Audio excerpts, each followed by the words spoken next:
This Week in Pro Football is brought to you by Hager Slacks. They just fit better naturally. Draw to Biner. Ernest Biner. Fumble the ball, and Denver has recovered. Oh, my.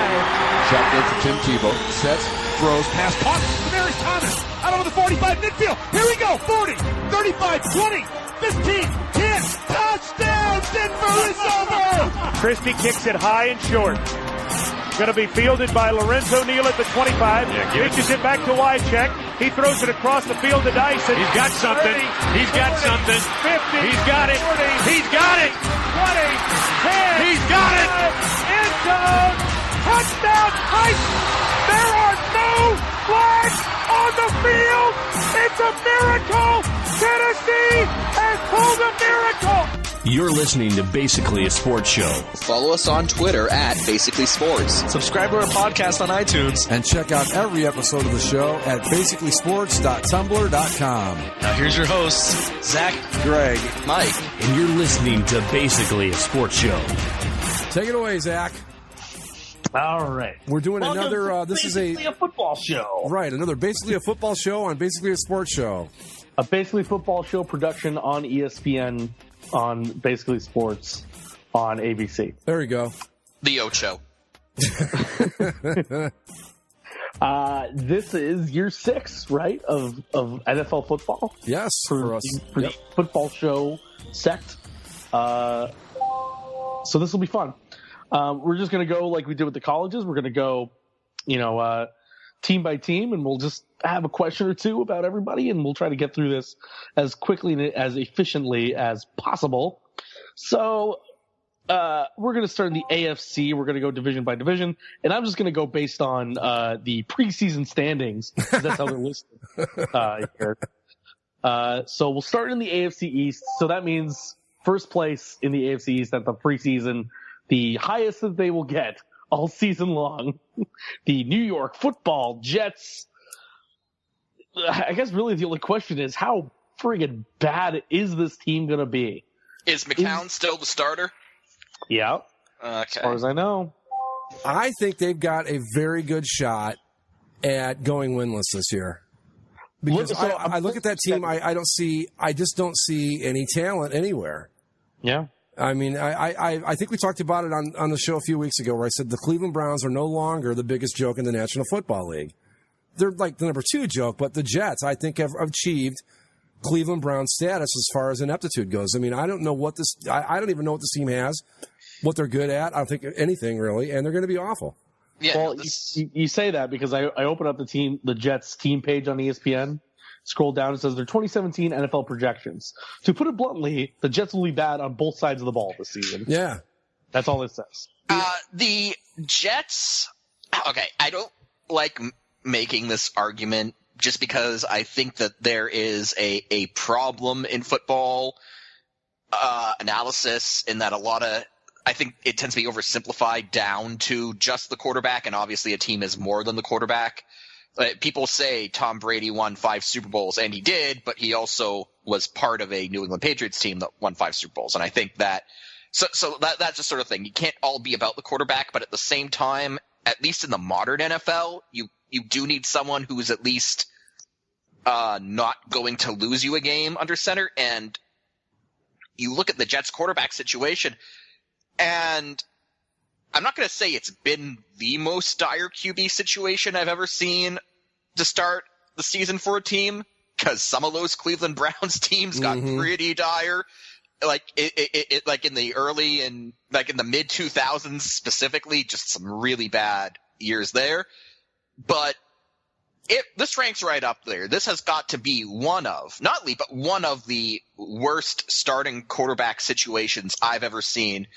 And maybe that wouldn't have been so bad 10 years ago or 12 years ago, where you could still win with kind of an anemic offense if you had a great defense. But now, kind of like the Jets did under Bill Parcells. Yeah. And yeah, exactly. And now it's just, but now the current NFL, no. You got Zeppo McCown under center to start. The big rookie sensation who's supposed to be the future of the franchise at quarterback. You can't even break a freaking huddle. And no. Not saying Hackenberg can't be good once he gets his head on straight in a few years, but that's not going to be this year. So, well, who's to say that he's even the quarterback? I think the Jets have a shot. They'll take Josh Rosen of UCLA comeback fame. Well, see, that's as it scrolled down a little bit. One of the first stories today on the Jets page here is Jets QB search. UCLA's Josh Rosen creates buzz. So they're already aiming for that number one. When did they? When was Hackenberg drafted? Was that last year or the year before? Last year. No, he wasn't first round though, right? No, I don't think so. Okay, good. Because I think that to give you a comparison, there were some quarterbacks to be had in this draft. You had Trubisky and Watson. Mahomes was halfway decent. Those guys. But the Cleveland Browns looked at that and said, okay, these guys could be good, but we're not. They're still a little bit iffy, so we're just going to say wait around, maybe go with the second round guy like Deshaun Kaiser, and still have the pick next year for when the big names really come out. And I think the Jets probably smart in following that path too. You take a guy like Hackenberg, you never know what you might get. He wasn't drafted this draft. He was drafted before last season. Okay, but you get what I'm saying though. But yeah, I got you. So I'm looking at their schedule right now, and I see only two options maybe for them to win. Unless something crazy happens. They're at the Browns on October 8th. Oh, I'm going to be come hell or high water, I will see that game. And then December 10th, they're at the Broncos, who have a lot of quarterback issues themselves. Yeah, the Broncos have fallen a long way from that Super Bowl title a couple of years ago. Yeah, you know what? The defense carried Peyton Manning. He got his ring. Elway got his ring as a executive, and now it's all just sort of falling apart. Yeah. But man, this is going to be one of the worst teams in our memory. They could be a team that could equal those 08 Lions and be 0-16. I mean, I think that the best case scenario for the Jets is 5 wins. That I would consider that a really good season for them. Well, that's what they had last season. They were 5-11 last year. They're not hitting. I'm gonna go out on a limb and say if they get 3 wins, that's a good season. That's exceeding expectations. This team is so bad. I joked about seeing that Browns game, but the only game I might considerably go out of my way to see for the Tampa Bay Buccaneers in Tampa would be that game against the Jets because remember we've got a pact because the Jets are coming to all 3 of our towns, so we've decided. Jets Watch 2017. Yes, Jets Watch 2017. I've got them in October here in Cleveland. You'll have them in Tampa, and Zach's got them sometime down the road in L.A.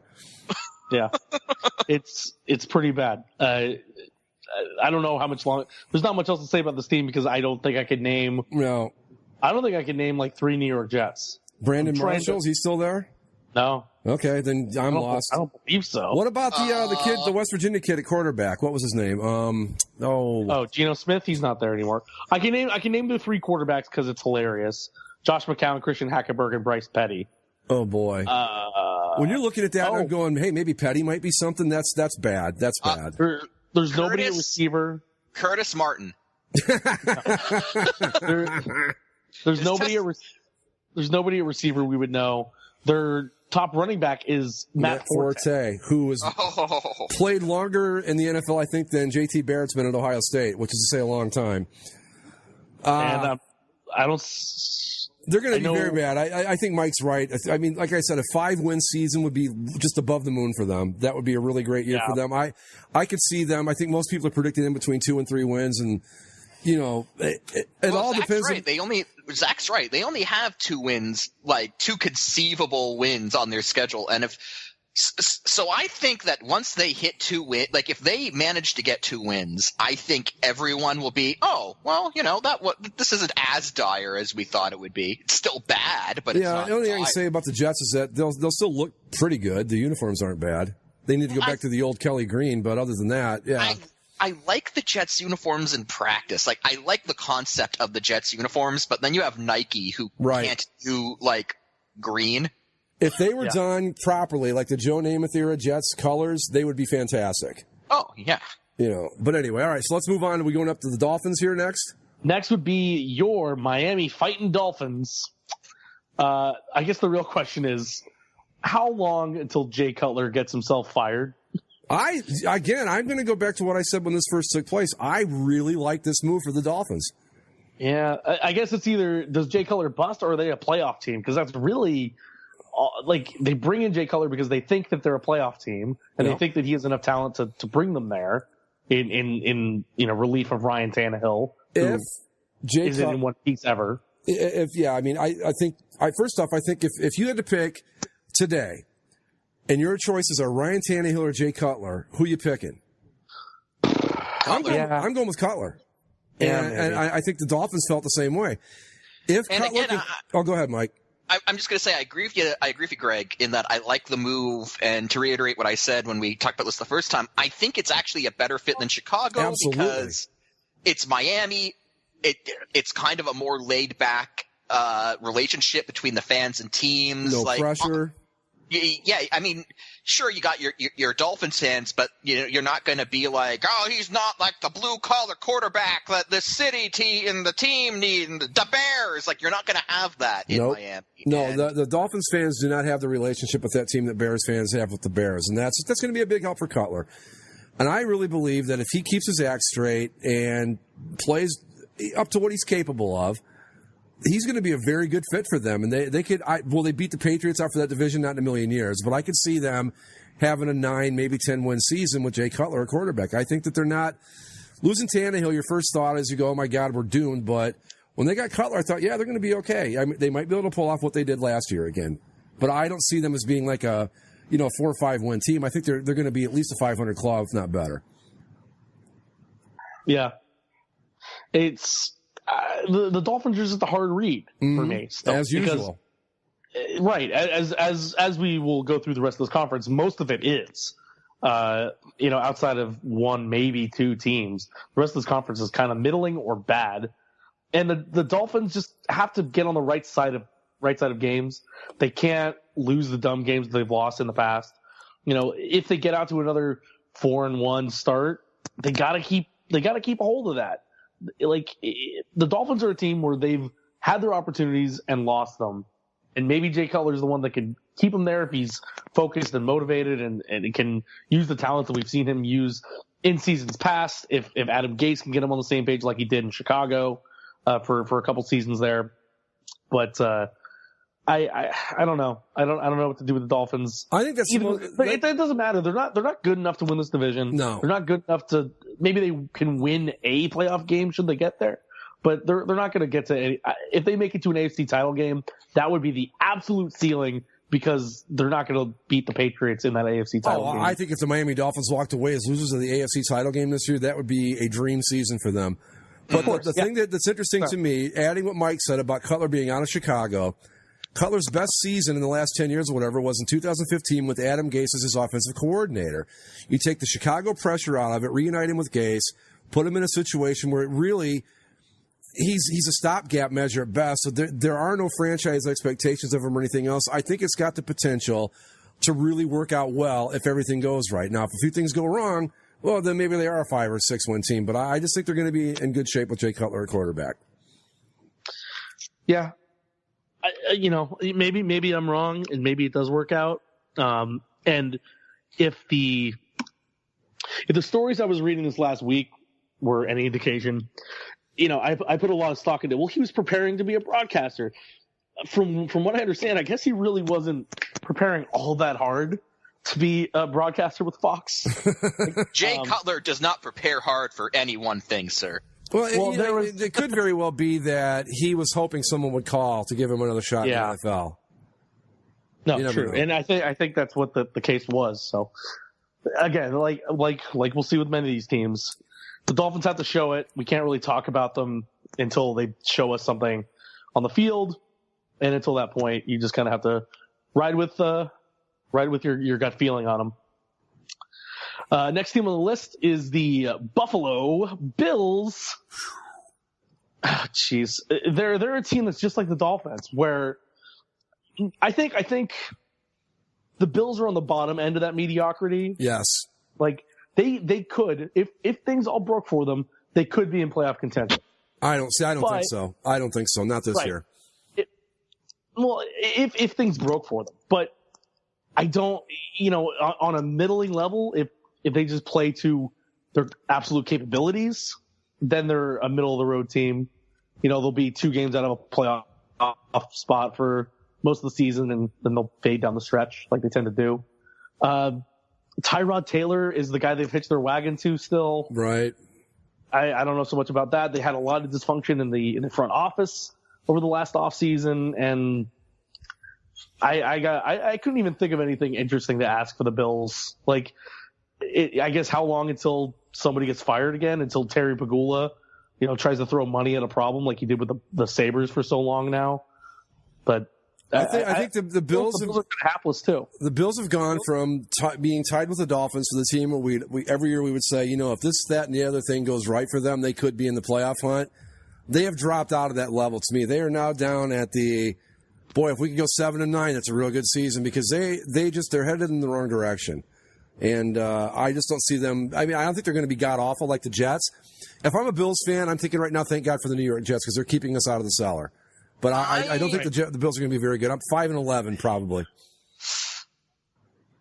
Yeah, and this is kind of another reason why I like the Jay Cutler move for the Dolphins, is because you look at what's going on with the Jets and the Bills quarterback situation, and you go, well, suddenly, okay, obviously you're probably never going to have the best quarterback in the division when you're dealing with Tom Brady, but Jay Cutler kind of catapulted the Dolphins to a clear number 2 in that, in that situation. Again, not as bad as, say, the Jets situation, which is kind of historically bad levels of awfulness, but Tyrod Taylor, what happened to the kid from Florida State that they drafted? I can't even think of his name anymore. EJ Manuel. EJ, what happened to him? He got injured early in that season, and Tyrod Taylor took over, and they just never did anything more with EJ Manuel. Okay. Tyrod Taylor might not even start the opener. I guess he's still dealing with concussion protocol from the last preseason game. They have some guys on their D-line. They still have – is Marlon Williams still there? I don't know. I don't believe so, but they've got some talent on the D-line, but that's about it. I think they're a team that they're going to go out. They're going to win a game they shouldn't win, or 2 maybe. Yeah, they're going to pull an upset, but they're also going to lose some games they should have easily won. They're just not a good football team. Yeah, and Mario Williams isn't there on the D line. They have guys like Marcel Darius and Shaq Lawson who are pretty good, but that's but they got LaShawn McCoy who can make some plays, but they're just, I don't know. They're a 5-11 team, and they're in a division where.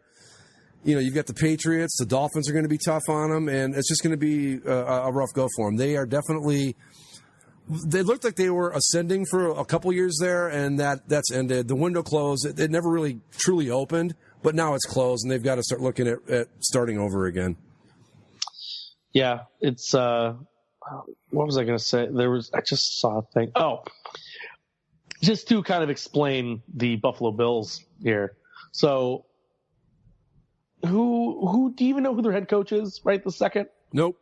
I know they got a lot of their current coaching staff from Carolina, right? They poached a couple names from there. Yeah, I see. With most NFL teams, I could probably name their coach pretty easily. I don't. I saw the name. I'm like, I don't know this man. His name is Sean McDermott. Does it ring any bells? No. All right. He sounds like who was that guy the Browns hired a few years ago that was like the 7th guy on their list? And his daughter said, "Well, you might know Mike Patton." He sounds like a Mike Patton pick, like he was the guy they could get. Oh yeah, and his daughter was like, "Hey, it's a job." It's a job, right? Come on, Dad, it's a job, it's a gig. Come on. And that brings us to Zach. That brings us to. It's kind of sad that we have to get to him so early almost, but your AFC East champion, your AFC champion most likely, and God forbid, probably your repeat Super Bowl winner, the New England Patriots. I mean, what's there to say about this team that you haven't said? Really, I guess the question is, I'm trying to look at their schedule. It's kind of easy. It's not hard necessarily, but is this another 16-0 team? I don't know. I'd go that far. I think I have to see their schedule, but they will lose. Chiefs, Saints, Texans, Panthers, Bucks, Jets. Yeah, there's some teams on there Chargers, that can beat them. Broncos, Raiders, Dolphins, Bills, Dolphins. That's a fucking sandwich. And then they're at the Steelers in week. Yeah, 14. there are some teams on there that can beat them, that are perfectly capable of beating them. The main question with the New England Patriots is simply this. If Tom Brady gets hurt, is Jimmy Garoppolo good enough to step in and them not miss a beat? That's basically it. They've gotten better on both sides of the ball in the offseason, which you think, how in the world did that happen? But it did. And why? I don't know that we waste any more time on them than just to say that barring a catastrophic season from an injury standpoint, I don't see any reason not to pencil them in for the AFC title game. No, I legitimately think Jimmy Garoppolo could pilot this team to an AFC championship. Yeah. Because the rest of the team is so good, the system is so good, Belichick is such a great coach, and for anybody that has heard this show ever, they know that I'm not exactly the biggest fan of the New England Patriots in any sense of the word. Nor am I.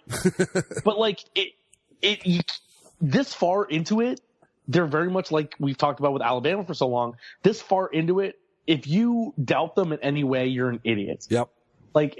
Unless they show you that they actually go out there and lose the games, that they're not good enough, I have to put faith in their ability, in their coaching staff, in their process, that this will continue to work until it all of a sudden no longer works anymore.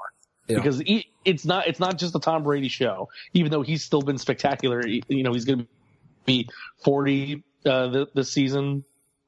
Even then, he's still one of, if not the best quarterback in the league still, and still has the Patriots on the top of their game that they've been for 15, 18 years now.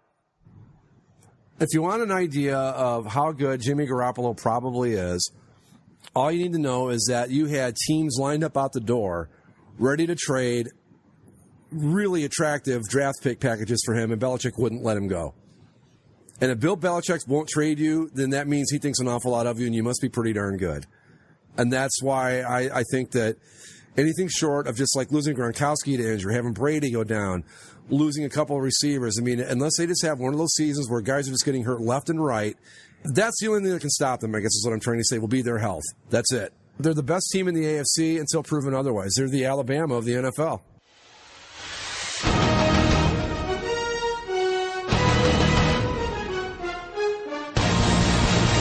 To the AFC Norris division.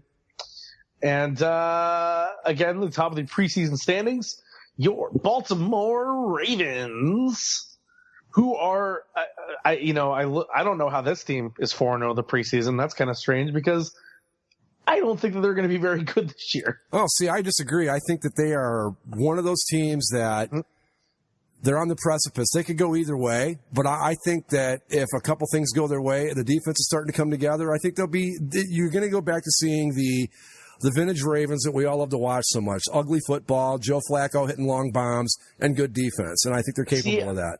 I don't think Joe Flacco's good enough anymore. I think he's coming off an injury that he's going to have to work with. And they were barely in it last year. I just don't see them being even as good. I don't see them being as middling good as they were last year. I think the Ravens are kind of done. See, you dare suggest that Joe Flacco was not elite? Right. Yes, I suggest it. I say it. In fact, I'd almost make it a fact.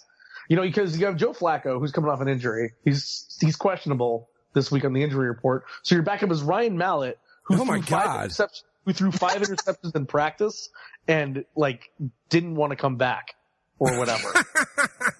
They probably had to beg their backup to come back. No, they only have 2 quarterbacks on the roster. It's Joe Flacco or Ryan Mallett. Those are your choices. Ryan Mallett is just such a trip because the guy had just talent for miles, but what a head case this dude is.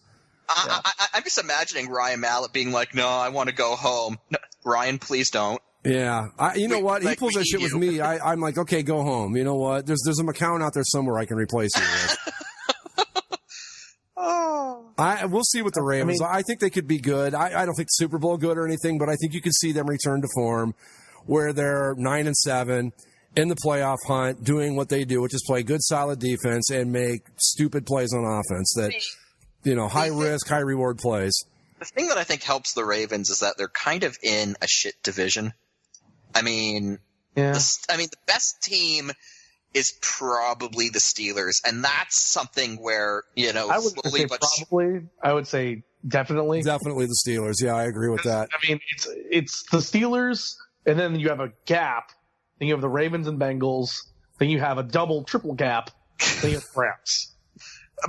But even then, though, the Steelers are I have a feeling that window's closing soon, and so I think we're only a year or two away from the AFC North being like the NFC South was a few years back. Yeah, I could see that happening soon. What I would say yes to that, except for one thing. Pittsburgh always seems to manage to evolve properly and rebuild properly, so they never really get bad. But the rest of that division, sure, absolutely. They'll need a quarterback once Big Ben goes away, but they can still run the ball pretty well, and the defense is good, and they have talent at wide receiver. It's just a matter of getting somebody to run the whole damn thing. Well, you got Le'Veon Bell at running back, okay? You've got Antonio Brown. We'll get to them in a second. Yeah, let's hold off on them. All right. Do we have any more to say about the Ravens? Not really. I just think that they're so at best middle of the road that maybe they will be in that muddled hunt for the wild card. But I was down on them last year, and you were high on them last year, Greg. And I remember that you were right and I was wrong last year. But I still can't get. That's not going to make me turn around on them because I think if I thought they were going to be bad last year. We're a year later. There's no way that I can think that they're any better. I think they're a little bit better, but I think you're looking at about the same thing. I think they were 9-7 last year. You're looking at that probably again this year.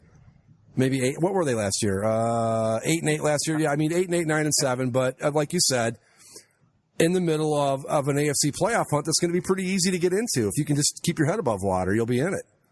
Yeah, well, you're going to be one of 6 teams. It's going to be 8-8 at the end of the season, so figure it out. Yeah. I mean, all they got to do really is win a couple games they shouldn't, and they're going to be right in the thick of it. Yeah. Okay, let's move on to the my Cleveland Browns. Look at this. Yeah, one of 5 or so teams that finished 4-0 the preseason. Your Cleveland Browns starting quarterback Deshaun Kaiser. He's going to be the future. He's going to take him to the promised land. They got rid of they finally got rid of Brock Osweiler somehow. I'm surprised they even gave him a shot, to be honest. I guess they just thought, you never know, maybe he'll put it together here, and I don't know. I mean, we talked about the best backup job, who's got the easiest gig in the NFL. Has anyone ever made more money for less than Brock Osweiler? Yeah, well, I was going to wait. I was going to hold on him till the Broncos, but we can talk about him now because it's all interlinked. He signed with the Texans for $16 million last year. Yeah. $16 million a year. He signed from Denver to Houston in March of last year. In the 18 months since, he's made the 17 million. He set a Texans record for interceptions in a season. He lost the first round playoff game at home. Or did they won that game now? Yeah, that's right. Yeah, they won that game because David Carr went out. Right. Or Derek Carr, whichever one of the Carrs. Derek Carr. Right. And then he got traded to the Browns, who really just wanted for the draft pick. And then he got released and signed on with the Broncos now to be their backup quarterback again. Somehow, and the Browns are still going to pay like $15.67 million of his contract this year, and he's making $500,000 from the Broncos. Yeah, so I mean that's what I'm saying. The guy I think made more money just based on what he's actually done. The ratio of what he's done, how much money he's made, it's got to be the best ever because he hasn't done shit, and he's cashed in big time. Right. He has 2 different ratios. He has that one with littlest amount done for the most money, but he also has a lot done in most talent valued to decrease in talent valued in the span of a season. Like there was a reason that the Texans offered him that much money because the Broncos were ready to pay him just as much or more. And there were other teams that were in on him on that. Yep. And he took all that money with the Texans. And people legitimately, last offseason, there was a Brock Osweiler sweepstakes. Yep. Teams wanted to have him on their roster. Fast forward a year later, and he's getting cut from the Browns. And again, as we said last week about Josh McCown and the Jets, if you have to sign a quarterback who was cut by the Browns, not traded, not, whatever, just flat out cut from the Cleveland Browns, you have a problem. Yes. So just if he couldn't make it in Cleveland, what use is he to anybody else? It's just a strange little scenario, little drama that played out over a year for Brock Osweiler. Yeah, because you're right. The year that he was coming out of Denver, there were a lot of teams that wanted him. Manning was going to retire, and he was the heir apparent, and it was just like, okay, Denver wants him. Houston wanted him more. I mean, everybody thought this, he could be something, and look at him now. Cut by the Browns, picked up to be, basically the third-string quarterback in Denver? And it all took place in a season and a half. Amazing. But anyway, on my Cleveland Browns. On your Cleveland Browns, I thought that they had a very, very good draft this last season. Yep. I like who they got on defense with Myles Garrett at DN, Jabril Peppers, who will be linebacker or safety. Deshaun Kaiser came in and won the quarterback job. Not a hard thing to do with the other guys he was going against necessarily, but still came in as a rookie and impressed some people. But I think as we talked about at draft time, the Browns might finally be doing it the right way. I think so. Where they're acquiring draft picks, they're making good picks with those draft picks they're acquiring, and they're trying to actually develop them. They're taking their time. Yes, they're not throwing them in the fire because we need to do something now. We need to change the culture of this team. Well, somebody finally came in and said, culture doesn't change in a night. Culture doesn't change in one offseason or even one season. It takes time, and they're taking that time. And I think the Browns aren't going to be 1-15 this year. I think I can safely say that they're not going to be 1-15 this year. No, not. And if they ended up 5-11, is that a good season? I think so. What's the high expectation watermark of this? Well, season? I think the 5-11, the 6-10, wow, what a dream come true seasons like an 8-8, 7-9. That shows real improvement. But then again, you think from a pure football perspective, I don't know if you want them to progress that quickly because that speeds things up maybe to a speed you're not comfortable with and what you're trying to do. Yeah. I think if they commit 5-6 games, they're going to be at least more competitive this year. As we talked about earlier, they are no longer the most inept, biggest joke in the league. That belongs to the New York Jets now. So they've managed to clear that hurdle. Yes. Clearly and simply, the Jets are that much worse than everybody now. And, the old saying, the journey of 1,000 miles starts with the first step. Well, they've taken that first step. They are no longer the biggest joke in the league. And, I mean, that's, I say that in jest, but that's kind of an important milestone for these guys. Yeah. They've got decent talent at some of the skill positions. Isaiah Crowell's a pretty good running back. The defense has got some players, but, they're a young team and they're building. They've still got a lot of holes to fill, and that's where the problem's going to be. Deshaun Kaiser might be a good quarterback, but you still got to have a line. You still got to have the players to make the plays. But they're headed in the right direction for the first time, I think, since they came back in 99. We look at it and you go, I can see what they're doing. It makes sense. They seem to be doing it the right way, and they're finally on the path. And it's still a couple years away before you can really start talking seriously about a playoff run or anything, but at least you look at it now and you don't go, oh, my God, it's entirely hopeless. And I saw Deshaun Kaiser play in that Cleveland-Tampa preseason game, and he was very impressive. So. Yeah, he's got skills. He's just, matter of a lot of young players, very skilled, but raw, and it's just a matter of building it a piece at a time, and that's what they're doing. Yeah, I mean, as I look at their schedule, there are, I would, in my estimation, at least 8 winnable games, maybe even 10 winnable games. Really? Not that they're going to win all 10. Not that they're going to win all 10. Not that they go 10-6. I think that that's far and above what you could expect. But just looking at it, I think that there are 8, 9, maybe 10, 8 or 9, I'm for sure, that are possible wins for them to have.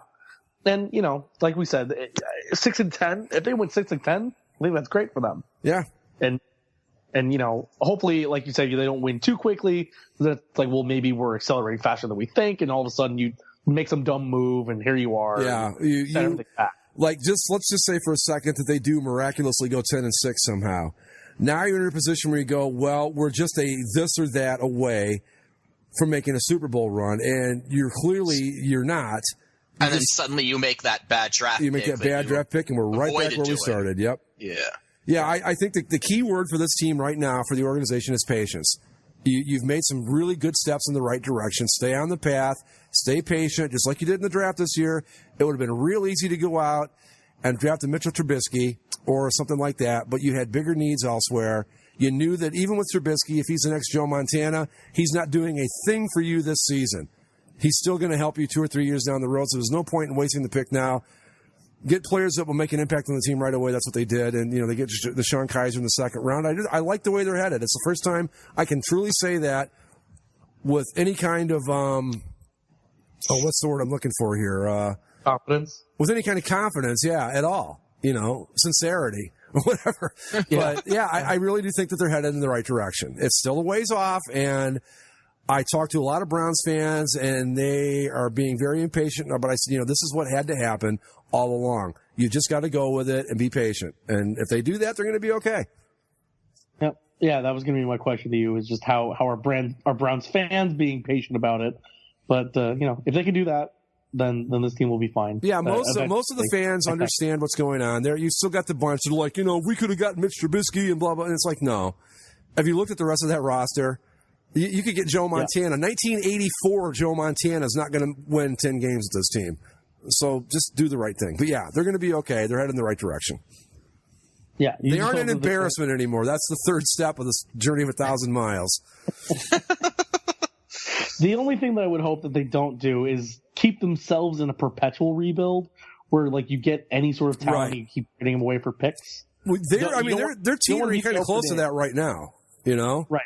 You don't want to be the Oakland A's and trading away every good thing you ever get. Yeah. Once you get something, stick with it and just try to develop it and write it out and see what happens.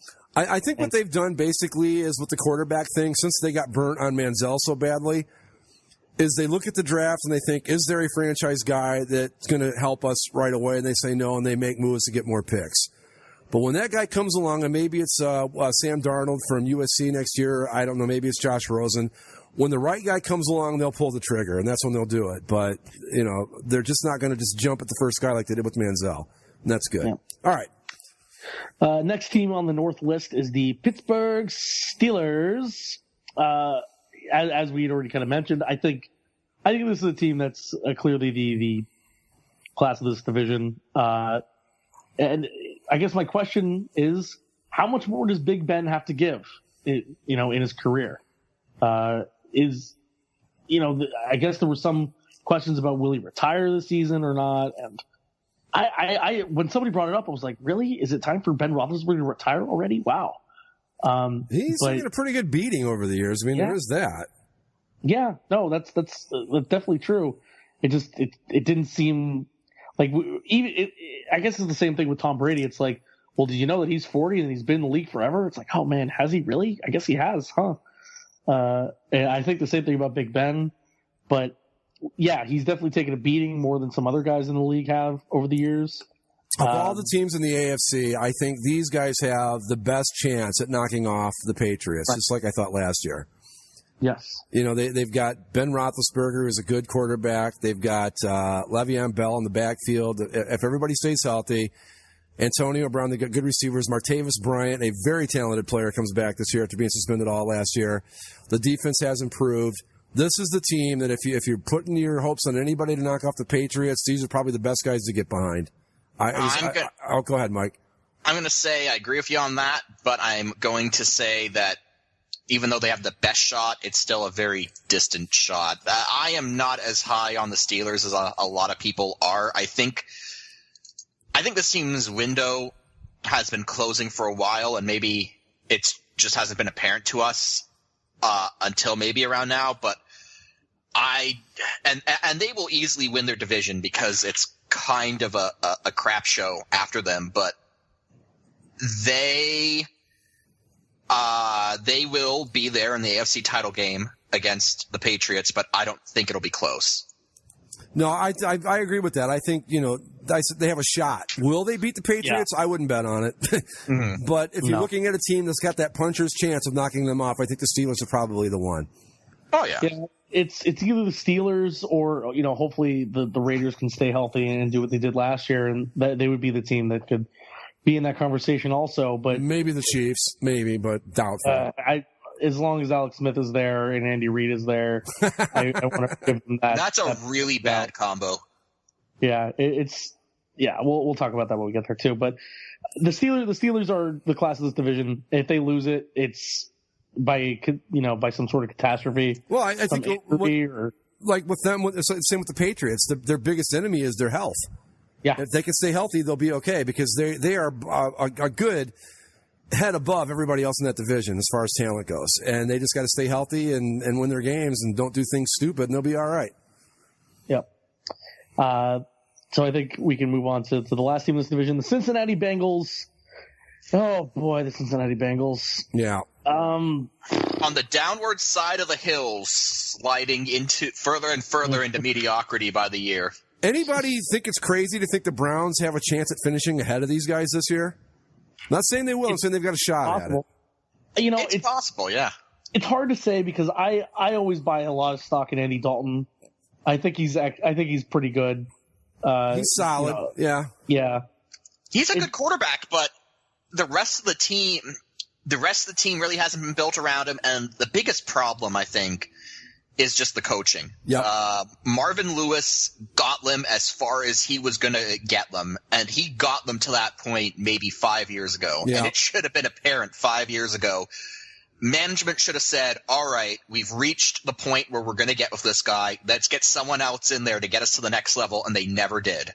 How long has he been there now, Zach? Can you look it up real quick? Lewis?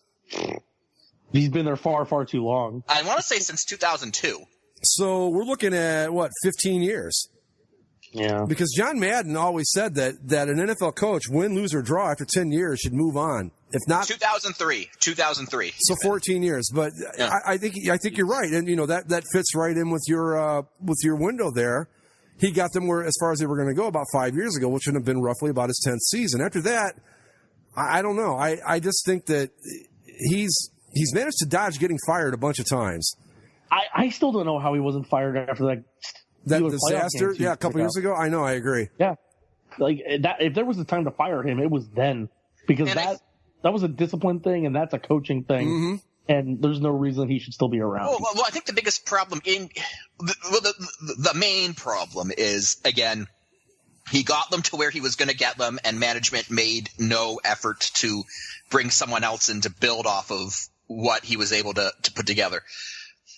Building off of that is a related problem in that there's no accountability at any level. The players are undisciplined because their coach doesn't hold them accountable, and the coach has no incentive to try to get to the next level because he knows whatever happens, he's probably not going to be fired. Yeah. So it's this constant state where, they got to a point where they were making some noise, but no discipline on the players' end, no accountability on the coaching end, kind of created this vicious cycle, and they've slowly but surely been showing lesser returns season by season. And I don't think it's likely that the Browns win more games than them, but I'm just going to say that if they do, it wouldn't be entirely surprising.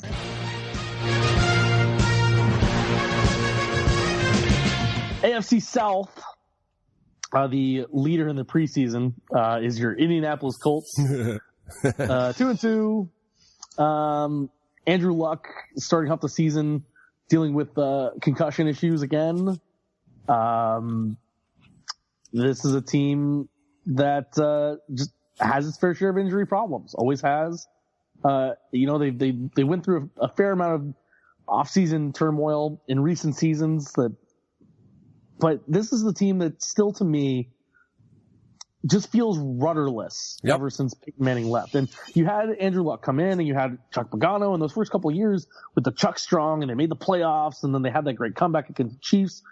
It seemed like at the beginning of all this that there was something really going for the Colts, and they weren't going to have that long of a down period after the Peyton Manning era ended. You had the 1-2-14 season, the Curtis Painters of the world leading them. I remember at one point early in the Andrew Luck era, they even had didn't they beat the Broncos in the playoffs in like a surprise upset? Yeah. They had a couple of years there where they looked like they were really setting up to be a Super Bowl contender.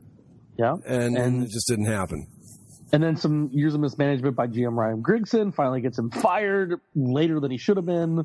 And Andrew Luck has tried to drag this team by himself for so many years, and not with the relative ease that Peyton Manning did it for so many years, where, yes, the Colts had some talent to help him, but it was a lot of Peyton doing it by himself. And Andrew Luck has tried to do the same thing, but like I said, it's really been kind of a drag, like pulling a sled through the mud sort of thing. Well, he doesn't have a Reggie Wayne. He doesn't have some of the running backs they had in Indy for a while there with Peyton. And I'll tell you what these guys remind me of. They're like the Packers Jr., except not as smart. Like they're putting way too much on the quarterback and really just kind of going, okay, we'll let Andrew Luck just do what he does, and that should be enough. Well, it just doesn't work like that. That's the Packers. I mean, even as ask the Dolphins how, just being like, oh, we have Dan Marino, we don't have to do anything else. Right. Yeah, and they're not even doing it as well as those teams do it. I think Zach's right. Rudderless is the best way to put it. I don't know what they're trying to do or where they're headed, honestly. Yeah. And so Scott Tolzien will at least open the season as the quarterback for the Colts. Oh, that's a name that inspires confidence. That is a sentence you never want to hear if you're a Colts fan.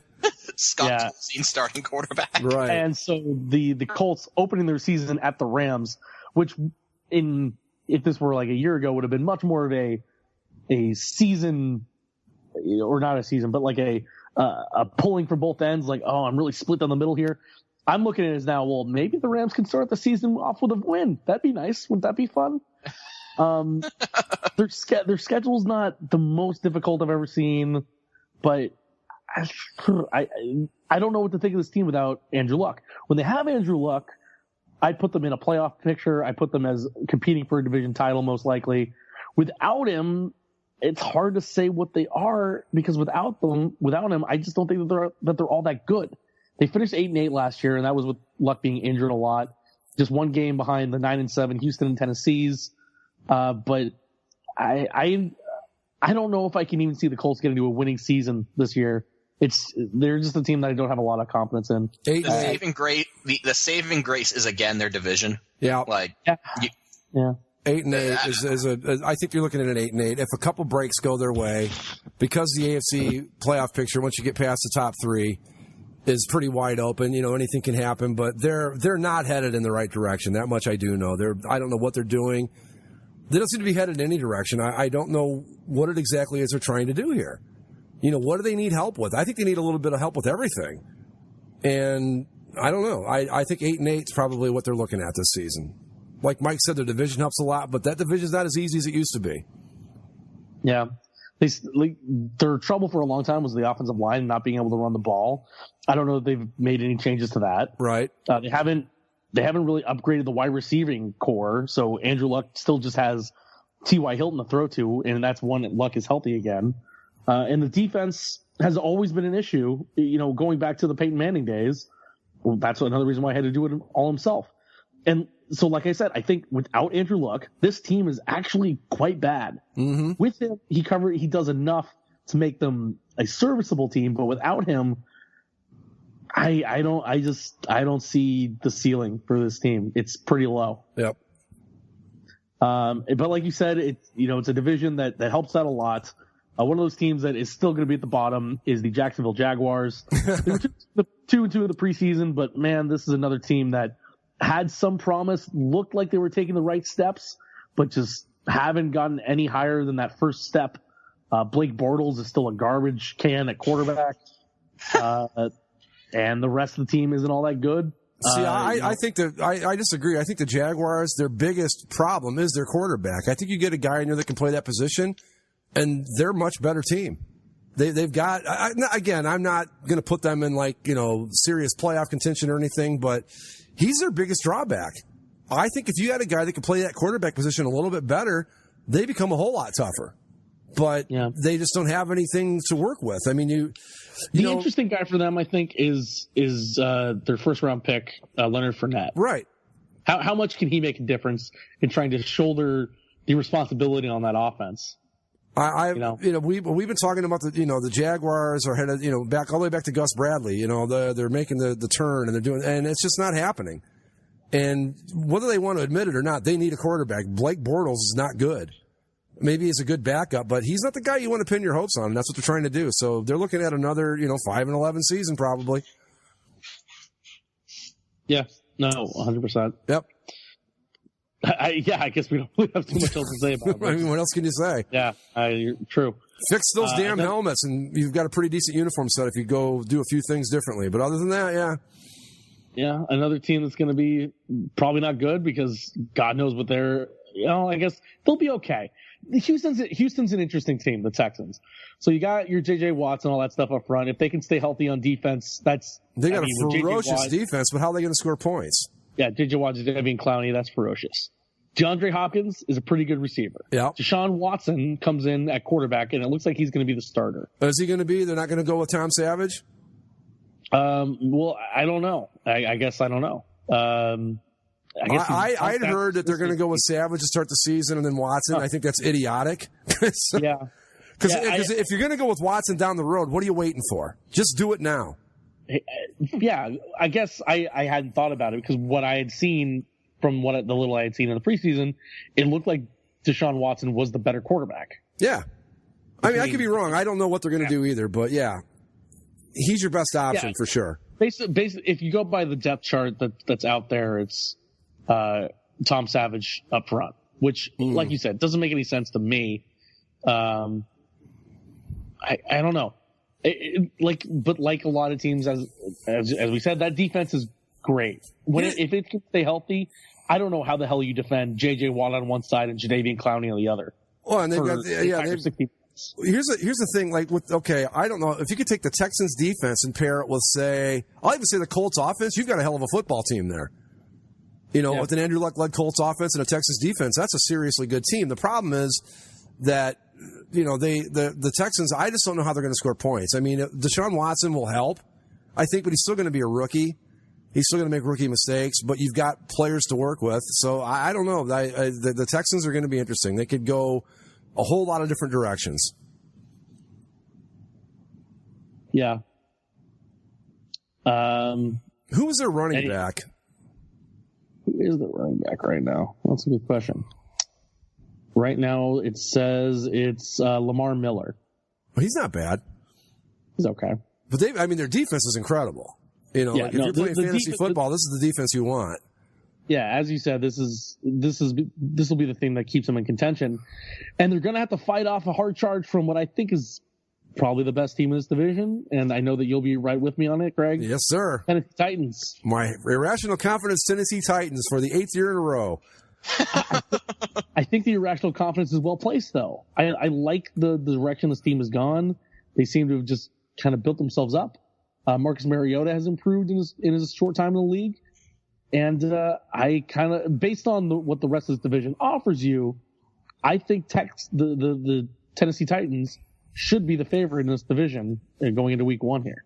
Well, they went a surprising 9-7 last year, which I don't think anybody expected them to play quite that well.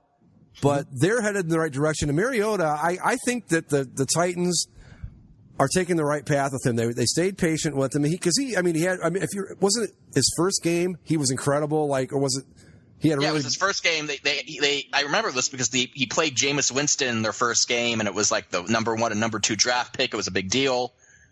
And Mariota ended up winning, and there's a lot of hype, and then it kind of just returned to the mean. Then he was terrible for a while, and then he got it back together. But they didn't panic with him. They've made some good draft picks, and they're definitely a team on the rise. And with that division, I think they're the favorites too. They've got, what's his name, DeMarco Murray, the running back. They've got Derrick Henry, the Alabama guy, behind him. They've got some good receivers, good defense. They're going to be tough, man. I mean, who knows? They're one of those teams that if they get a couple breaks and things go the right way, they can pull a Raiders on us. All of a sudden, we're looking at the Titans being like 12-4. I could really see that happening. 10-6 is probably more realistic, but if they get a few breaks, win a couple games that they shouldn't, probably, all of a sudden they're right in the thick of it. That's how much I like them this year. Offensively, they got a lot going for them. The biggest matchup in this whole division will be their offense versus the Houston defense. Yep. The 2 times that they play each other. And, we're not the only ones jumping on the Tennessee bandwagon. There's a lot of hype around that team, around this team being the one to take the step forward.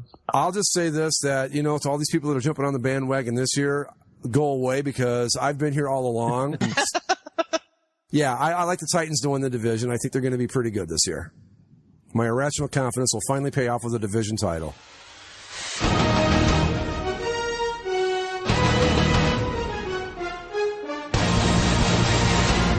The AFC West, the last division here, the AFC, American Football Conference. This is a division that's turned upside down, over a course of like 2 seasons. It's going to be a strange one.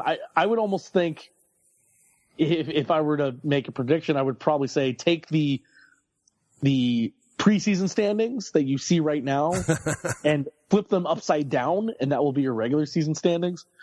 The 4-0 in the preseason somehow is the Denver Broncos, who just so much uncertainty at quarterback. The defense has actually taken a step back too with guys that they've lost, talent-wise. They were 9-7 last year with Trevor Siemian at quarterback for most of it, and Paxton Lynch came in late. Paxton Lynch is injured. Trevor Siemian is going to start as the opening day starter for the Broncos, and they bring in Brock Osweiler to be their backup. That offense is kind of a hot mess, and I don't know where they're going to score points. The defense might still be good enough with guys like Von Miller back there, but offensively, this team just isn't even what it was in that Super Bowl year. And that Super Bowl year wasn't blowing any doors off, even with Peyton Manning in his final year. So the Broncos have a lot of issues that need to be addressed here. They fell off the top of the heap pretty quickly, I think. And well, they can go on and on about, how they dodged a bullet with that Brock Osweiler sweepstakes. They ended up not having to pay him as much as they probably would have ended up paying them if Houston didn't act incredibly stupid. But the fact of the matter is that the year after winning the Super Bowl, they lost their starting quarterback, and they lost the guy they were grooming to be like the heir apparent. And you, as a team, you can't have that happen and expect things to go swimmingly. You just can't. Right. So, their quarterback situation was kind of a mess. It only really worked as well as it did because of the defense, and even then it didn't work particularly well. So, honestly, I think this team's going to end up at the bottom. Yeah, I agree with that. And I was just going to bring this up, too. If you remember last year, they got a lot of that 9-7 was due to a hot start they had at the beginning of the season. Mm-hmm. I want to say they went like 5-1 out of the gate, and then things got pretty rough from that point forward. But Paxton Lynch. I don't know. I think he's a guy that's got potential, but he hasn't played enough to really give you a really true idea. Trevor Siemian had his moments last year, but in this division, as tough as it is, you got the Raiders who are going to be tough. You've got the Chiefs who are going to be tough. The Chargers are going to be much improved this year. You don't have time to be messing around trying to figure out your quarterback situation if you're the Broncos. And then the defense has gotten worse. Yeah, I'm with you, Mike. They finished at the bottom. I'm thinking 5-11, maybe even 4-12 bad. I don't think they're going to be, just not going to be a very good team this year. No, I agree. They're going to be down there at the bottom. Next team on the list, the Kansas City Chiefs, 2-2 in the preseason. This team is the same as it ever was. It's Andy Reid, it's Alex Smith. They're going to be fine. They'll win some games here and there, and maybe a playoff run. Maybe they make it to the playoffs, and maybe they lose in the first round, maybe they lose in the second round, but they will lose at some point. Andy Reid's clock management does eventually catch up to him. Well, you know what? I think the interesting thing for the Chiefs, though, is how long do they stick with Alex Smith? because they drafted Patrick Mahomes. They traded up to get him from Texas Tech. Right. And apparently he had a great preseason, and they're very high on this kid. So if they think that Alex Smith is still just doing fine, how long until the same thing that happened to Alex Smith in San Francisco happens to him in Kansas City? I'll continue to say, though, that he was probably the better option in San Francisco, and I think both him and Kaepernick's careers have borne that out.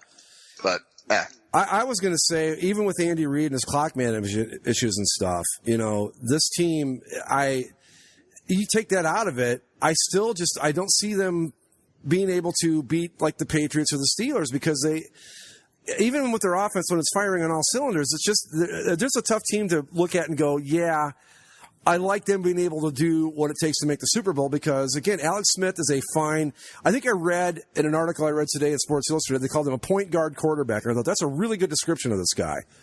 He's not a guy like a top tier, top flight quarterback, but he's a point guard. He knows how to run the offense and get things done, but he's, not a scorer, I guess would be the best way to put it.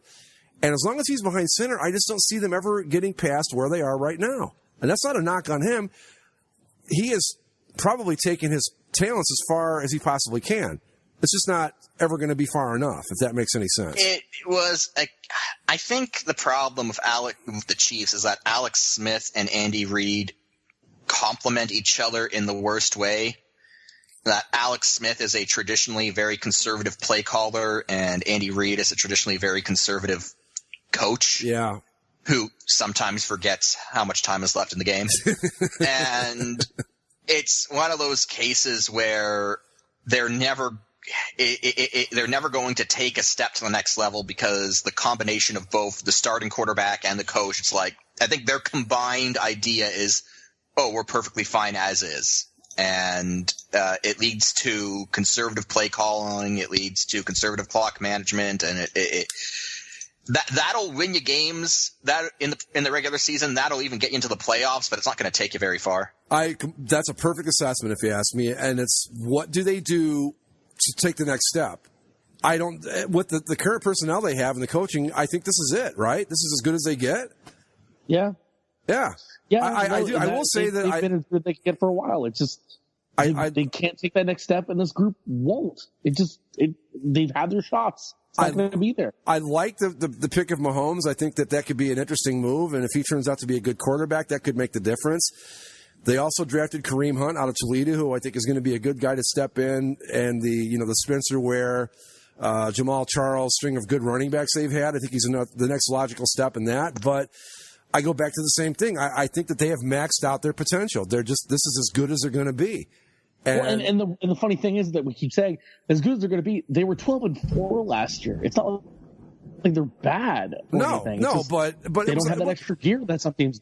It was, and I think it was I don't want to say a soft 12-4, but it's just we knew, we talked about it last year, that 12-4, whatever, we knew that there was only so far that team could go. As much as I wanted them to go all the way to the Super Bowl, because I love the Chiefs, I have since I was a kid. But they just don't have that extra gear. They're a 4-speed and a 5-speed world, and it's just not going to work out for them. Yeah, like I just said, I guess as you just said too, they don't have that extra gear. Yeah, they're good. They just can't ratchet it up to that next level. No, that the great teams do, and and we'll see what they're all about. Week 1, they open at the Patriots on opening night there. Oh wow. Ooh. So we'll see how that goes for them. Tough assignment. Yeah. They have a pretty tough schedule, scrolling down it right now. And, I mean, they went 12-4, so that, I don't know what their schedule was the year before, but I got to think it was probably a little bit easier. But yeah, now you're playing a 12-4 schedule to go with everything else. Yeah. Well, and first place. It's not so much 12-4. It's first place, first place rather than second place, like they had been past. So, it's definitely tough for them now. But here's the thing. Because they somehow end up going 12-4 every year, I don't know if they will get that way or not, or if the Chargers, I'm not going to say their location anymore, or here we go, the Carson Chargers. I don't know. Los Angeles Superchargers? I don't know how Carson's going to be able to get into second place, but I think that they have the opportunity to. I mean, we've talked for many months about the failed experiment that they are in the market, in the stands, and all that sort of stuff. Now it comes to being actually on the field, and I think they're going to be pretty okay. And we talked about last year that they were just on the wrong side of so many close games, right? And they could have been playoff contention. They might be there now, but in front of a bunch of people that don't care. But so many blown leads, Lou, and that's the thing that concerns me. It's like if a few games just went their way last season, they make the playoffs. The problem that I have of this team going forward is that a lot of those losses weren't the result of like a bad call or a bad, pass or a bad tip here, and they're just like random stuff that it's like, oh, if that had just gone our way, we would have won.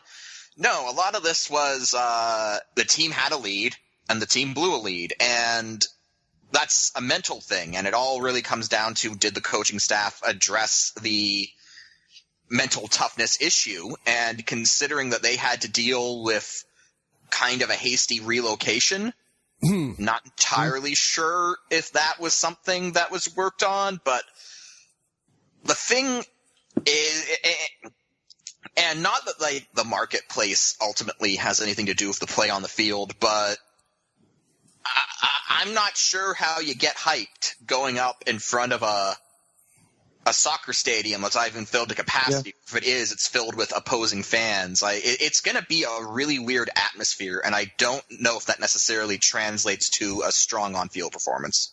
This team, to me, has a potential, based on what happened to them last year with the bad breaks and all that. I think they had a lot of injuries last year, too. They have the talent to be pretty good. But, boy, have they got a lot going against them right now. The half-empty soccer stadium. I don't care who you are. Players have egos. Players want to hear cheers. They want to – yes, they're professionals and et cetera, but at the end of the day, you're still out there playing. You still want to hear the crowd going crazy, and they're not going to get a lot of that. So how much of that is going to play a role? This team could be good, but they've just got so much going against them that I don't know if they can overcome it. If they do, I could see them being a 10-6 team and making some noise, and maybe that's the difference. If they come out of the gate strong and they play well right out of the start, maybe they turn that little bandbox into a place nobody wants to play because it's crazy loud and all that, but I doubt it. And that's the way I see the Chargers. They've just got a lot to overcome. If they can do it, then they're going to be halfway decent. I just don't know that they'll do it. They've got talent. They definitely have that. They have talent on the D-line. They have talent all over the offense. I don't care what anyone says. Phillip Rivers is one of the best quarterbacks in the league, and I will not hear a word against that. Let's say that your choices are anybody but Aaron Rodgers, Andrew Luck, and Tom Brady. Who you taking? Maybe Phillip Rivers is. He's maybe not my first choice, but he's definitely in the running for it. Well, if you look over their last two seasons in San Diego, it was. Phillip Rivers had some career best numbers, and the team's record just didn't reflect it. And every week, and I know because I watched this team as much as I could, it seemed like every week the story was Phillip Rivers tries to single-handedly win the game, and sometimes he almost pulls it off, but the talent just isn't there. And maybe they get over that hump, but again, the question is. I don't know. I don't know, because we're kind of getting to the twilight of Phillip Rivers' career, right? And I guess my point is that he had, as far as his personal stats go, he had 2 career seasons the past 2 years that the team that just didn't turn into on-field success. So, as a fan, I have to wonder, did they waste his best? Did they waste the best of Phillip Rivers? And I'd love to be wrong on that, but it is a concern when you're dealing with a quarterback of this age, because as we saw with Tom Brady, maybe we'll see with Tom Brady soon, but as we saw with Peyton Manning, as we saw with Brett Favre, it's often not a slow, graceful decline. It goes from, you are perfectly capable of dominating every game one week to, oh my God, you're old the next week. I don't want to go back to the Patriots and get into this whole discussion, but I will just say that I want to get this on the record, that it wouldn't surprise me in the least if by week 3, Tom Brady, all of a sudden the clock strikes midnight and he turns into something else entirely. It wouldn't surprise me at all. But you're right about that, Mike. I'll put it this way, just to wrap up the Chargers. If they were in San Diego still, I'd like them a whole lot better than I do playing in Costa Mesa. Carson. Or whatever. Carson. Practicing in Costa Mesa. They are going to fight for Costa Mesa, though. Right. So they say. All right. The other big thing that hurts the Chargers is their top 2 picks in the draft both got injured. Forrest Lamp, who's going to be a pretty good guard for them. Mike Williams, who's supposed to be an impact receiver. Is that a new rule in the NFL now that every year a Mike Williams has to be drafted, a receiver, in the first round by someone? I mean, how many Mike Williamses are there in the really NFL? Strange how many there are. Like 13 or something, right? At least the third. There's at least I guess not the third. This is at least the fourth that I know of. Well, yeah, because the Lions took 3 of them in a row, if I remember right. Yeah. The last team in the AFC West is the Oakland Raiders of Las Vegas. Of Los Angeles. Of Los Angeles, yes. 0-4 the preseason, but that doesn't really matter. We saw how good this team can be when it plays up to its potential last season. The thing that hurt them, of course, last season was just the untimely injury of Derek Carr. So who knows? I think this team's going to be just as good as it was last season. There were some people that were down on their defense as the season went along. That was a defense that should have been better, and it should have been. But I think this team still has all the talent that it needs. It's just a matter of, executing on the field. And there were a couple games that they lost that were close. There were a couple games that they won that were close. So, I think this is just all about executing. And if they can do that, if they can execute to the best of their abilities, this is a team that can challenge for the conference. One of the 3 teams that is a legitimate title contender in the AFC. I agree with that. I think they come down to earth just a little bit. I don't know that we're looking at another 12-4 season, but they're certainly going to be in the thick of it. Like the Steelers, like the Patriots, probably their biggest enemy is going to be health. If they can stay healthy, they should be fine. Now, we've also seen teams that have jumped out of nowhere to have a 12-4 season to fall right back down the other side of the hill. But I don't think it's going to happen with these because I think they win the division, followed by the Chiefs, Chargers, and the Broncos bringing up the rear. To wrap up the AFC, who do you think? Who do we have as our conference champion for each of us? God, I don't want to pick them, but yeah, no, you know what? I'm going to go off the board here. I think that this is the year that the luck finally runs out for the Patriots as far as injuries and health go. Yeah. And I see the Pittsburgh Steelers stepping in and winning the AFC this year. It's going to be the Patriots, I think. I applaud you for trying to do something different and going against your guns. I've done that in years past, Greg, but it hasn't served me well. It's the Patriots or nobody. Like Alabama, until they lose, you have to pick them. And even if they do lose, you still kind of have to pick them.